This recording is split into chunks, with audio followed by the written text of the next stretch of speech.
I'm Fili, and this is SEO in 2023.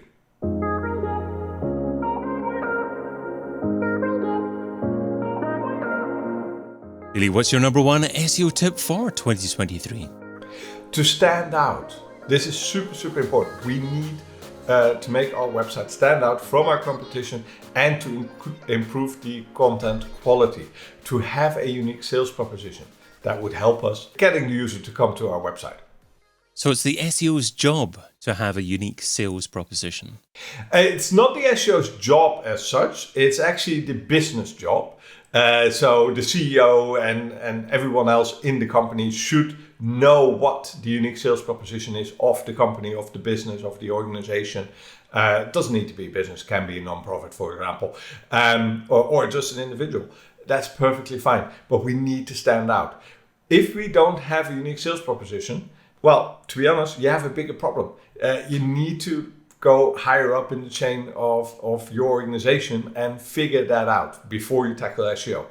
Because once you have, it will automatically fill in the blanks on the SEO part. But we need to make sure that every indexable page, every page that ranks into search engines has a unique sales proposition. We need to convince users that they click on the search results. So, and that they actually deliver to the user intent.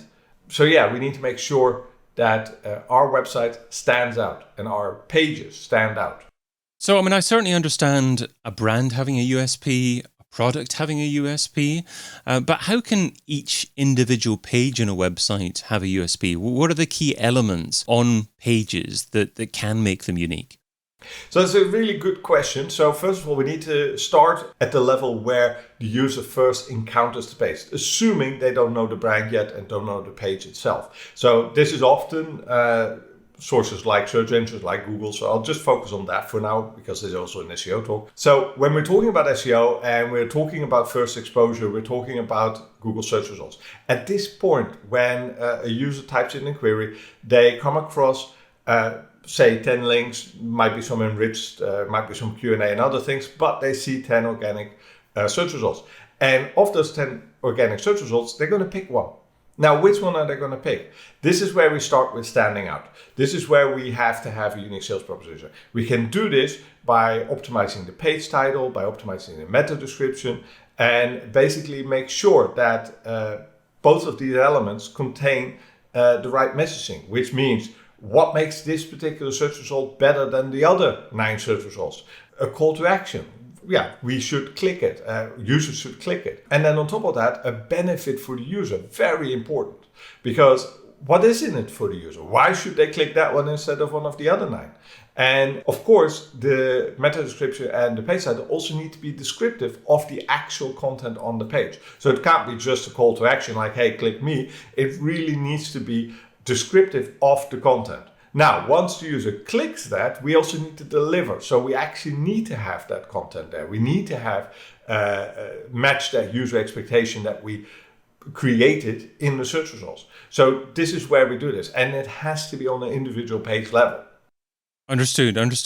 And I'm just wondering how you try to ensure that you do stand out. And obviously, I guess it starts also by analysing the SERP, because unless you are aware of which other pages you're competing against, you don't know how to position yourself, how to stand out. It's twofold. For one, yes, it would be good to basically have a general sense of what is the competition doing, etc. But that's not a real big source of like how to improve your overall unique sales proposition. Again, unique sales proposition has to come from higher up, has to come from the organization. Now, you already need to ask yourself, as a business, how am I better than my competitor? Forget SEO for a second. You already need to solve that there. Then you go down to the individual SEO pages and you try to communicate this to the user. Like we have free deliveries, or that's a benefit for the user.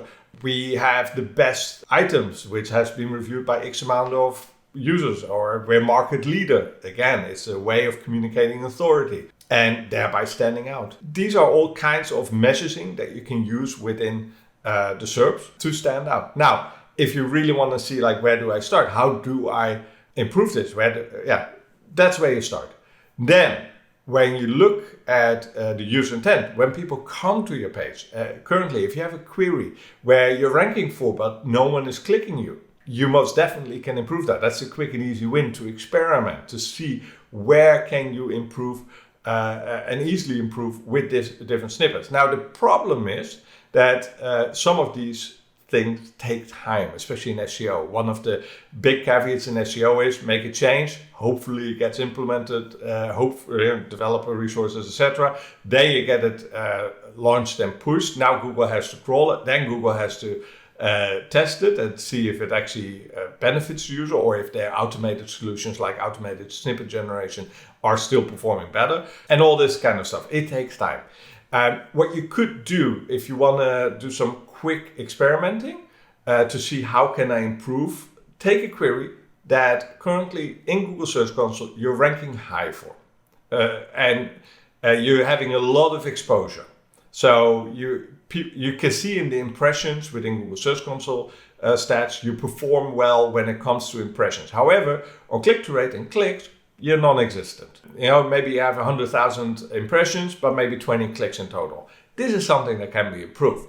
So what you can do is, assuming that your niche allows for it, is take a very limited budget, go to something like AdWords, and experiment with a couple of different variations of different ad text and ad titles, the length of which are similar to that what we see within meta descriptions and page title. Now, with that, you can quickly test what works more, what does not, especially if it's a query that is a bit more long tail, where you have less competition from potential other advertisers. The cost can be extremely low, while you can still really test, hey, what would work better in this case? And then you can try to implement that across the website. Now, I often hear a question when it comes to things like, how do I make my website stand out with meta description for every single page? Can't I use templates? The word templates is a misunderstood word. Yes, you can template how you make your meta description, but that's an action. That's not an actual item. Can I use templates? Suggest you use an item, where we're talking about templating how we define our meta description or page title. So yes, you can template it as an action and thereby improve things.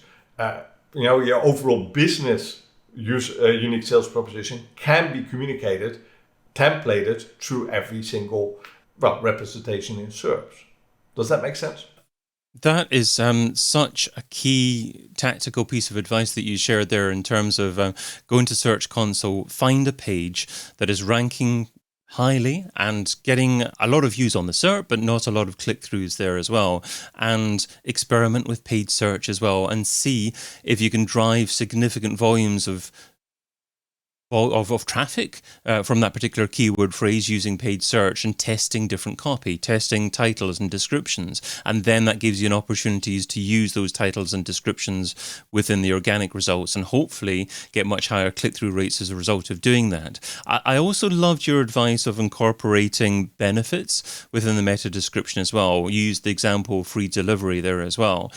And that should mean that SEO should involve sales copywriters with the writing of their meta descriptions, unless, of course, you think that Google are starting more and more to replace the meta description with just text that they feel is right from the web page. I mean, how many web queries, SERP results nowadays are actually using the meta description versus just text selected by Google from the web page?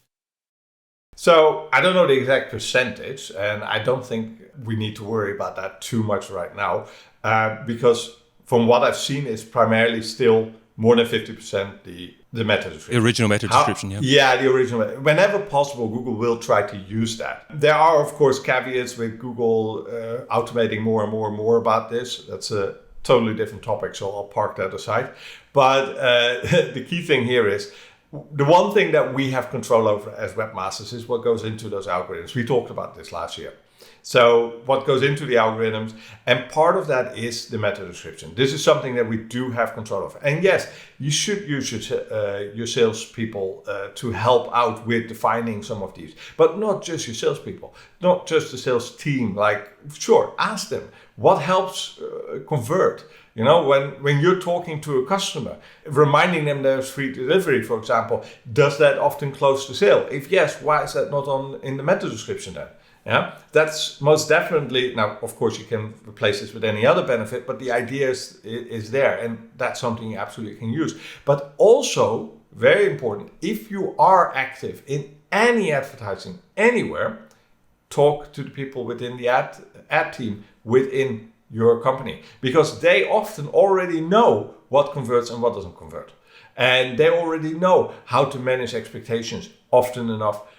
Especially when they're active with things like AdWords. Now, for anyone who doesn't know, AdWords being paid search, so that's basically meaning paid advertising on top of the organic search results. This is something that, again, you do not need to spend a lot of money on this for SEO purposes. Yes, it is another acquisition channel. Yes, you can use it in addition to SEO. Yes, it's not SEO, but it doesn't mean that you can't use it as a tool for SEO. Just to run short-term, limited budget experiments. Yeah, depending on the keyword and depending on the long tail part of the target, you could potentially run a successful experiment with less than $100 and significantly improve your overall SEO over time.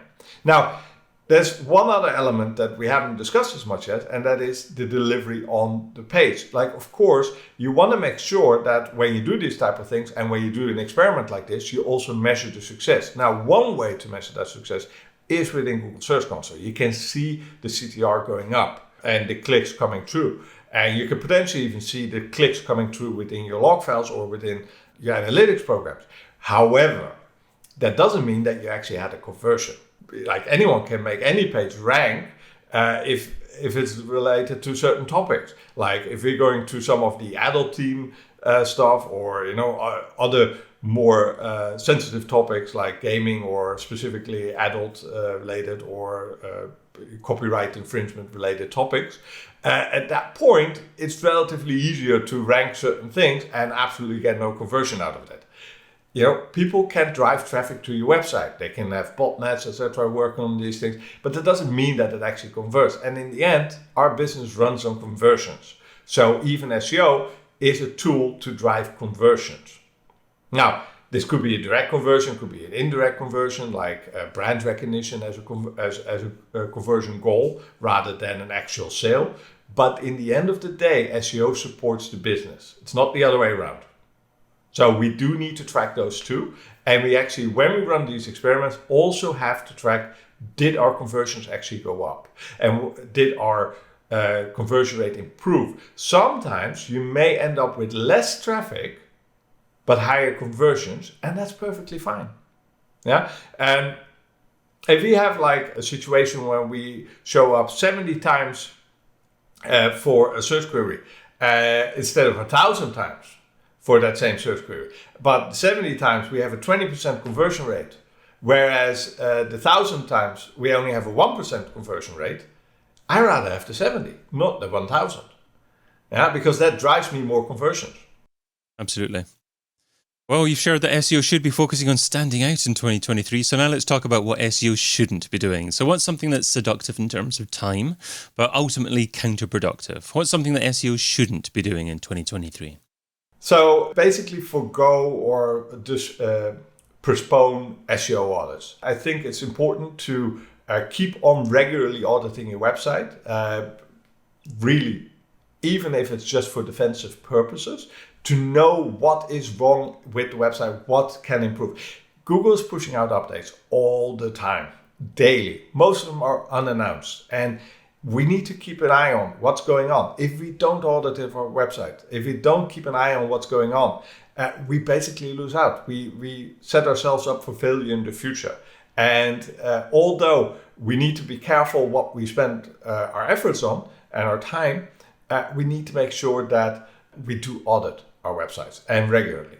And there should be an annual cycle, or even more frequently for some other sites, just to figure out what needs to be improved. What has changed in SEO? What has changed in the industry? The fact that we're doing this particular podcast, video, book, everything, everything is, within the title, the year suggests already things change yearly.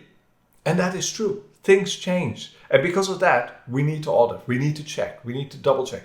Because without it, you don't have enough information to take business critical decisions. So if SEOs don't have enough time or budget to focus on something in 2023, what's something that maybe isn't as valuable to be doing and can be cut? Yeah, so when we're looking at what can we cut, I would most definitely look at the pages within your website. Now, I know this sounds like, but it's a technical issue. Yes, but the less pages you have to focus on also means the less pages, the less resources you have to put into improving. Now, there's a lot of things that you can do to improve your website. You can add data to each individual indexable page, data that you collected from your own users. That's something that you can do to improve. You can focus on just the pages that really convert and really make you stand out. Just because you can have 100,000 pages doesn't mean you should have 100,000 pages in Google search results. It's better to have a few really high performing pages, and we're talking maybe 100, maybe 500, maybe 1,000, versus having 100,000 or 1,000,000 pages that all don't perform, even if you have the data. Just because it's long tail doesn't mean that everyone's going to look for it. If it shows up only once or twice in a search result, doesn't mean it's actually going to be ranking or people are going to click on it. And in the meantime, you're wasting crawl budget, you're wasting effort, you're trying to spend money on content writing and other things like that. And this is something you can forego and refocus on the pages that actually do matter. So it's basically pruning the pages that don't need to exist on your website, which again comes back to how do you stand out? Well, don't have the crappy content. And this comes back to a tip from last year. Rubbish in is also rubbish out. Check out SEO in 2022. Fili makes a great contribution there as well. But for now, I will say that Fili's an SEO expert and you can find him over at SEO.services. Fili, thanks so much for being part of SEO in 2023. Thank you very much. Get your copy of SEO in 2023, the book, over at SEOin2023.com.